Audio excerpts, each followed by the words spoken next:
कैसे हो आप सब? आई होप आप सब अच्छे होगे, अपना ख्याल रख रहे होगे, अच्छी सेहत में होगे, अपनी लाइफ में अच्छे लोगों का साथ और प्यार मैनिफेस्ट कर रहे होगे. So yes, I welcome all of you on my channel inside tarot 33. It's a general timeless and collective read for all science. सारी राशियों के लिए ये रीड है, आपकी पर्सनल रीड नहीं है, इस बात का ध्यान रखिएगा.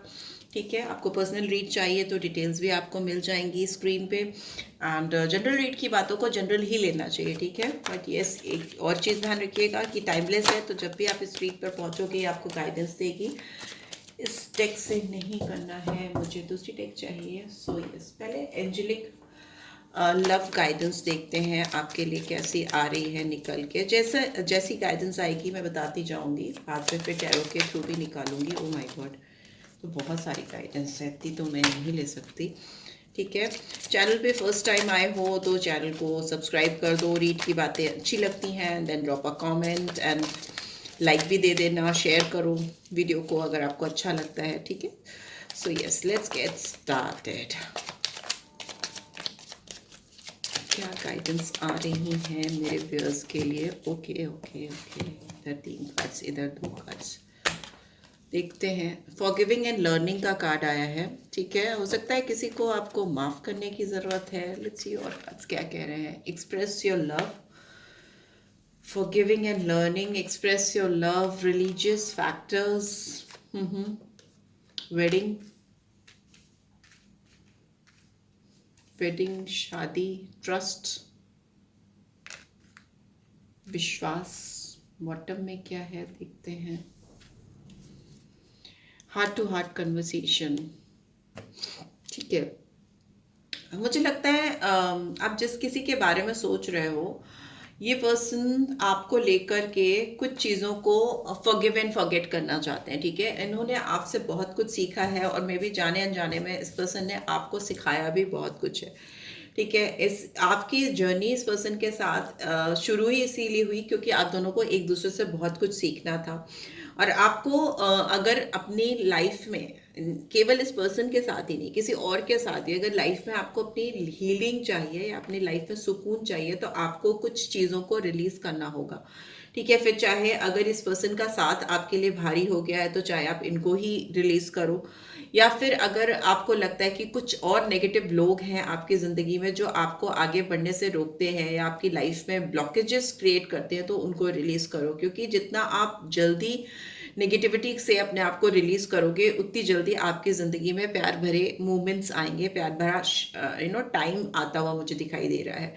दूसरी चीज़ मुझे लग रही है कि अगर आप इस पर्सन से प्यार करते हो और आप इंतज़ार करते हो कि ये पर्सन आपके पास आए, तो ये पर्सन भी कहीं ना कहीं आपसे सेम एक्सपेक्ट करते हैं कि आप इनके पास जाओ. ठीक है, हो सकता है आप दोनों को लगता है कि आप में से कौन पहले आकर अपना प्यार एक्सप्रेस करेगा. ठीक है, वैसी सिचुएशन हो सकती है. दोनों को लगता है कि आप पहले आओ या उनको लगता है आप जाओ, और आपको लगता है कि वो आए. आप दोनों के बीच में मुझे कुछ रिलीजियस बैरियर्स भी दिख रहे हैं. ठीक है, आपकी जो लव लाइफ है उसमें हो सकता है आपका, आप जहाँ से आते हो, जो सोशल बैकग्राउंड है आपका, वो डिफरेंट हो सकता है. रिलीजियस फैक्टर्स हो सकते हैं, या आपकी अपब्रिंगिंग डिफरेंट हो सकती है. फाइनेंशियल स्टैंडिंग, पोजीशन सोसाइटी में डिफरेंट हो सकती है. माइंडसेट डिफरेंट हो सकता है, डिफरेंट माइंडसेट के हो सकते हो. डिफरेंस दिखाई दे रहा है आप दोनों के बीच में. और एक्सपेक्टेशंस एक दूसरे से हाई हो सकती हैं आप दोनों की.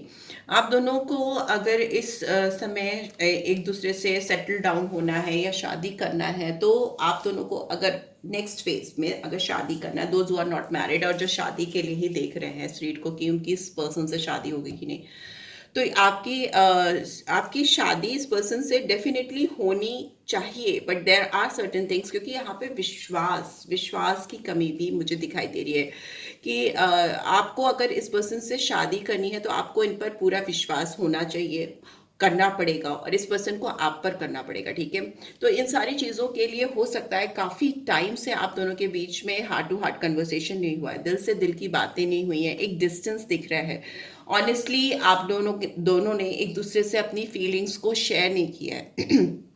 तो यहाँ पे दिख रहा है कि आप दोनों को एक दूसरे से खुलकर एक दूसरे के दिल में जो भी बातें हैं बतानी है, विश्वास रखना है चीज़ों पर, सिचुएशन पे, हालात पर। लेट्स सी और ये कार्ड क्यों आए हैं और अच्छे तरह से इनको एक्सप्लेन करते हैं क्यों आए हैं। लेट्स सी टैरो के थ्रू भी जानते हैं। प्लीज डिवाइन गाइड करें जो व्यूअर्स देख रहे हैं उनके पर्सन के साथ उनकी सिचुएशन कैसी है इस वक्त। ओके हो सकता है इस पर्सन ने आपको पीठ दिखाई है, आपको पीछे छोड़ा है, या आपको they have taken you for granted. दूसरा मुझे लग रहा है ये पर्सन को लगता है कि आप इनको माफ़ नहीं करोगे, या फिर आपको लगता है ये पर्सन आपकी ज़िंदगी में दोबारा से नहीं आएंगे, ये प्यार, इनका प्यार आपको मिलेगा नहीं, और इनको लगता है कि आप उनकी ज़िंदगी से काफ़ी दूर निकल गए हो, क्योंकि एक टाइम पे इन्होंने आपको बहुत कैजुअली लिया था या ट्रीट किया था। यहाँ पे ये भी दिख रहा है कि इस पर्सन के अंदर स्ट्रेंथ नहीं है आपको फेस करने की, आपका सामना करने की। बहुत एंजाइटी दिख रही है, काफ़ी स्लीपलेस नाइट दिख रही है, रातें काफ़ी भारी हैवी हो सकती हैं इस पर्सन की। दूसरा मुझे दिख रहा है इस पर्सन को आपको कोई मैसेज देना है, आपको भी इस पर्सन के किसी कॉल, टेक्स्ट या मैसेज का इंतज़ार है, और इस पर्सन को भी आपसे आपको कुछ कन्वे करना है, ठीक है। बट यस यहाँ पे हर्डल दिख रहे हैं आप दोनों के बीच में, बहुत स्ट्रॉन्ग हर्डल्स हैं यहाँ दिख रहे हैं। पर्सन स्केपिस्ट हो सकते हैं, आपसे बात करना चाहते हैं, लेकिन हो सकता है बात करने के बाद भी ये पर्सन आपके पास रुके, इसकी कोई अश्योरिटी नहीं है। पर्सन मनी माइंडेड हो सकते हैं, काफ़ी ज़्यादा इनका फोकस अपने परिवार पे मुझे दिखाई दे रहा है, ठीक है। हो सकता है बहुत सारे लोग ऐसे हो सकते हैं जिनकी रिलेशनशिप में मैरिज इन्वॉल्व है। ये पर्सन आपको रीच आउट नहीं करते, आपको कॉल, टेक्स्ट या मैसेज नहीं करते, आपके पास नहीं आते, क्योंकि पीठ दिखाते हैं, क्योंकि हो सकता है इनकी कुछ रिस्पॉन्सिबिलिटीज़ हैं, इनकी फैमिली ऑब्लिगेशंस हैं, या कुछ पारिवारिक जिम्मेदारियां हो सकती हैं, या पारिवारिक अड़चने हो सकती है, जिसकी वजह से इस पर्सन के अंदर ताकत नहीं आती, स्ट्रेंथ नहीं आती आपको सामने से आकर अप्रोच करने की, आपसे बात करने की। वैसी सिचुएशन दिखाई दे रही है। यहाँ पे ये भी दिख रहा है कि इनको आपके साथ शुरुआत करनी है, एस ऑफ पेंटिकल्स की एनर्जी है, बट इनको पता नहीं है कि क्या चीज़ें करें कि आप मान जाओ, ठीक है। यहाँ पे किंग ऑफ कप्स अपराइट है, क्वीन ऑफ कप्स रिवर्स में है। मे भी हो सकता है इमोशनल बॉन्ड आप दोनों के बीच में बहुत स्ट्रॉन्ग है, इमोशनल कनेक्शन बहुत स्ट्रॉन्ग है, बट इसमें जो फेमिनाइन, डिवाइन फेमिनाइन है वो इस समय रिवर्स में है, मतलब कि वो सुनने को तैयार नहीं है या एक्सेप्ट करने को तैयार नहीं है। कुछ ऐसी गलतियां, कुछ ऐसी चीज़ें हो सकती हैं, और डिवाइन फेमिनाइन आपके पर्सन के अंदर भी हो सकती है, आपके अंदर भी हो सकती है, ठीक है। किंग ऑफ कप्स की एनर्जी है, तो यहाँ पे चुप्पी दिख रही है, इमोशनल है, सेंटिमेंटल है, आपके साथ चीज़ों को सही करना चाहते हैं, बट बोल नहीं सकते, बोल नहीं पाते, इनके अंदर उतनी करेज नहीं है, हिम्मत नहीं है, चुपचाप से कोने में कहीं बैठे हैं, सेंटिमेंटल फूल बन के। मुझे फूल वाली एनर्जी दिख रही है यहाँ पे, और अपने दिल में जो चीज़ें हैं उसको पालते जा रहे हैं, पालते जा रहे हैं, पालते जा रहे हैं। यहाँ पे क्वीन ऑफ कप्स रिवर्स है, तो उससे ये पेयर जो है ये एक उल्टा उल्टा हो गया है, एक अपराइट है, एक रिवर्स में है, तो पेयर इस समय सही जगह पर नहीं है, अलाइन नहीं है, ठीक है। आप दोनों के बीच में स्ट्रॉन्ग डिफरेंसेस दिखाई दे रहे हैं। आपका एक का ध्यान कहीं और है, दूसरे का ध्यान आप पर ही है, ये वाइजा वर्जा भी हो सकता है, ठीक है।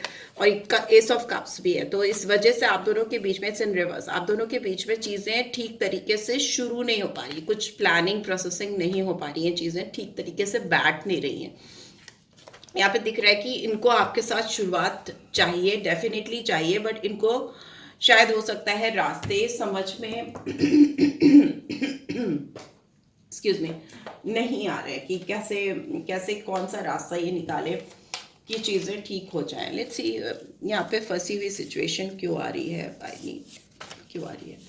My life is lacking excitement and feels unfulfilling, I want something different, boredom. ये पर्सन अपनी लाइफ से ना बहुत बोर हो चुके हैं, इनकी लाइफ में कोई एक्साइटमेंट नहीं है, इनको अपनी लाइफ में कोई फुलफिलमेंट फील नहीं होता, जैसे इनको लगता है कि इनकी लाइफ में चीज़ें खाली खाली हैं, वेकेंट है, सेटिस्फैक्शन नहीं है। इनको अपनी लाइफ में कुछ डिफरेंट चाहिए, वो डिफरेंट एलिमेंट शायद वो आपसे इनको मिलता है, इसीलिए सोचते हैं कि कॉल टेक्स्ट करें, और दूसरा यहाँ पे आया the fear I have inside is consuming me. मगर ये पर्सन बहुत डरपोक मुझे दिखाई दे रही हैं या दे रहे हैं, ठीक है। इनके अंदर बिल्कुल स्ट्रेंथ नहीं है, करेज नहीं है, इनके अंदर इतना डर है कि वो इनको कंज्यूम किए जा रहा है, इनको मतलब सोक कर रहा है, इनका डर इनको खाए जा रहा है कि कैसे ये चीज़ों को शुरू करें। ये इनके अंदर वो कॉन्फिडेंस, वो करेज नहीं है, उसकी वजह से काफ़ी काफ़ी स्ट्रेसफुल नाइट और लाइफ दिखाई दे रही है इस पर्सन की। ऑल्दो ये आपसे शुरुआत चाहते हैं, बट फिर शुरुआत चाहने के बाद भी आपको ही पीठ दिखाकर चले जाते हैं, क्योंकि इनके ऊपर कुछ ऑब्लिगेशंस हैं, कुछ रिस्पॉन्सिबिलिटीज़ हैं, जिसके चलते ये डर के मारे आपके साथ चीज़ें नहीं पूरी कर पा रहे, शुरू नहीं कर पा, पूरी करना तो बात की बात है, शुरू ही नहीं कर पा रहे। ऑल्दो इनकी ज़िंदगी आपके बगैर कोई एक्साइटमेंट नहीं रह गया, कोई मजे नहीं रह गए लाइफ में, क्योंकि जिसके साथ भी ये हैं या नहीं है, अगर मैरिड नहीं है, गर्लफ्रेंड बॉयफ्रेंड नहीं है, तो भी जिसके साथ भी हैं, जिनके साथ भी रह रहे हैं, उनके साथ ना ये उस तरह से ऑनेस्टली अपनी चीज़ों को डिस्कस नहीं कर पाते, उस तरह से खुल के बात नहीं कर पाते, अपना प्यार जाहिर नहीं कर पाते, खुश नहीं हो पाते हैं ना। उस तरह की सिचुएशन यहाँ पे दिखाई दे रही है इस पर्सन के साथ में। मैं देखना चाहती हूँ इस पर्सन की एनर्जी ऐसी क्यों आ रही है, क्यों ये इतना डरे डरे से हैं या डरी डरी सी हैं, ऐसा क्यों आ रहा है, किस किस एनर्जी में है ये person exactly. Please divine guide करें, क्यों इतनी एनर्जी भारी है इस पर्सन की। ऑल टाइड अप, इनको लगता है कि सब चीज़ें फंस गई हैं, आप दोनों के बीच में सारी चीज़ें फंस गई हैं और यहाँ से बाहर निकलने का रास्ता इनको नहीं पता। इनको लगता है सब चीज़ जकड़ गई। देखिए इसका हाथ भी बंधा हुआ है, पूरा बॉडी बंधा हुआ है, और ये इसका माइंडसेट इनके दिमाग में है कि सब कुछ फंस गया है, सब कुछ जकड़ गया है, सब कुछ अटक गया है और इससे बाहर नहीं निकला जा सकता, इसमें फंस के ही मैं रह गई हूँ या रह गया हूँ। उस तरह की एनर्जी है इस इंसान की। बॉटम में क्या है? एंड बॉटम में है 6 चक्रा आर्कएंजल मेटाट्रॉन। ये आपके बारे में बहुत सोचते हैं। इनकी क्राउन चक्रा, थर्ड आई चक्रा हीलिंग रिक्वायर्ड है, इनको मेडिटेशन करने की ज़रूरत है। ये में भी हो सकता है आपके लिए मैसेजेस हो सकते हैं। इनके अंदर जो एक्साइटमेंट है, जो इनकी पर्सनल फिजिकल लाइफ है ना, वो भी बहुत इफेक्टेड है। अगर इनकी सेक्सुअल लाइफ की बात करें ना, तो वो भी बहुत अनसेटिस्फाइंग दिखाई दे रही है। इनकी लाइफ में कोई थ्रिल एक्साइटमेंट है नहीं और ये बहुत ज़्यादा सोचते रहते हैं या सोचती रहती हैं आपके बारे में। जिस किसी के साथ अगर ये हैं, if there is some third party situation, तो उसके साथ इनको कोई फुलफिलमेंट नहीं फील होता, कोई सेटिस्फैक्शन नहीं फील होता। अगर ये उनसे फिजिकली मेंटली इन्वॉल्व हैं तो ये उनके लिए बहुत अनसेटिस्फाइंग है। इस तरह की एनर्जी आ रही है। यहाँ पे दिख रहा है कि इनको हीलिंग की बहुत ज़्यादा ज़रूरत है। Maybe these messages are for you, मेरे वाइज़ वर्सा हो सकता है, क्योंकि रीड में एनर्जीज वाइज़ वर्सा चलती हैं, कभी उल्टा इधर उधर रख के आप लोग देख लिया करो, समझ लिया करो, ठीक है। अगर आपकी नहीं एनर्जी है एक्सक्यूज मी, तो मे बी हो सकता है ये एनर्जीज आपके पर्सन की है और ये आपके लिए आ रही हैं, ठीक है। लेट्स सी, मैं कुछ गाइडेंस में निकालना चाहती हूँ आपके लिए। प्लीज़ डिवाइन गाइड करें, क्या गाइडेंस आ रही है मेरे व्यूअर्स के लिए फिलहाल फॉर द टाइम बीइंग। क्या गाइडेंस आ रही है इस समय मेरे व्यूअर्स के लिए? Okay okay, thank you. See, यहाँ पे ट्रांसफॉर्मेशन है, ठीक है। आपकी लाइफ में कुछ नया फेज स्टार्ट होता हुआ मुझे दिखाई दे रहा है। आपको बहुत कुछ सीखने की ज़रूरत है। ये जो लाइफ में आपकी सिचुएशन चल रही है, अगर कोई चीज़ ख़त्म हो रही है तो वहाँ पे कोई चीज़ शुरू होती हुई भी आपको डेफिनेटली दिखाई देगी। बिकॉज हो सकता है इस पर्सन के साथ आपके जो लाइफ के पर्पस है वो फुलफिल नहीं हो पा रहे हैं, ठीक है। आपको ये जानने की ज़रूरत है कि आप इस दुनिया में आए हो तो क्यों आए हो। अगर कोई इंसान बहुत डरपोक है या छुपा छुपा आपके बारे में छुप छुप के चीज़ें सोच रहा है या कर रहा है, खुल के नहीं आ रहा और उसने एक माइंडसेट बना लिया है कि सब चीज़ फंस चुकी हैं, सब चीज़ अटक चुकी हैं और ऑलरेडी वो एक लूज़र वाली स्टेज पे है या लूजिंग स्टेज पे पहुंच चुका है, तो it may be it's time to आपको अपनी लाइफ में एक नया दौर शुरू करने की ज़रूरत है। आपको अपने लाइफ का पर्पस समझने की ज़रूरत है, ठीक है। क्योंकि अगर आप ग्रीफ में रहोगे, परेशानी में रहोगे, तकलीफ में रहोगे, तो मे भी हो सकता है जो अपॉर्चुनिटीज़ मिल रही हैं या जो चीज़ें ऑलरेडी आपके लाइफ में हैं, आप उनको भी अप्रिशिएट करना बंद कर दो, ठीक है। आपको वैसे नहीं करना है क्योंकि आगे सक्सेस आ रही है। I know what, there is no greater goal than to love, that there is no greater goal than to love. तो आप अपने लाइफ में प्यार करो, जो लोग आ रहे हैं या जो लोग ऑलरेडी हैं, आप उन पे अपनी एनर्जीज चैनल करो, ठीक है। उस तरह की मैसेजेस आपके लिए आ रहे हैं, बिकॉज ये पर्सन कहीं ना कहीं आपको चाहते भी इसीलिए है अपनी लाइफ में वापस, क्योंकि आप उनकी बोर्डम मिटाते हो, ठीक है। आप उनको एक्साइटमेंट देते हो, उनको लाइफ में एक अजीब सा एक्साइटमेंट, एक किक कह सकते हो, आपसे मिलती है। तो वो मोटो, वो पर्पस ठीक नहीं दिख रहा है यहाँ पर। बट ओवरऑल जो भी आया है मैंने आपको बताया, मे बी आपको इस रीड से गाइडेंस मिले, क्योंकि हर एक रीड में अलग एनर्जीज आती हैं, जो आती हैं हम वही डिलीवर करते हैं, राइट। सो जो आपको जैसी गाइडेंस मिलती है इस रीड के थ्रू, आप उसको ले सकते हो और वैसे ही अपनी लाइफ में अप्लाई कर सकते हो। पर्सनल रीड चाहिए तो आप मुझसे मेरे आपको स्क्रीन पे भी मिल जाएगी डिटेल्स, और डिस्क्रिप्शन बॉक्स पे भी मिल जाएगी, तो उस पर भी आप मुझे कांटेक्ट कर सकते हो। You will get my number from these messages or location, right? So yes, so this is what I'm getting. I hope आपको इस रीड से गाइडेंस मिलेगी। मिलिए then do give this video like, and first time आए हो तो subscribe कर देना, एंड रीड की जो भी एनर्जीज आप क्लेम करना चाहते हो डेफिनेटली करना, ठीक है। सक्सेस, क्लेम सक्सेस, ठीक है। एंड या टेक केयर, बाय बाय।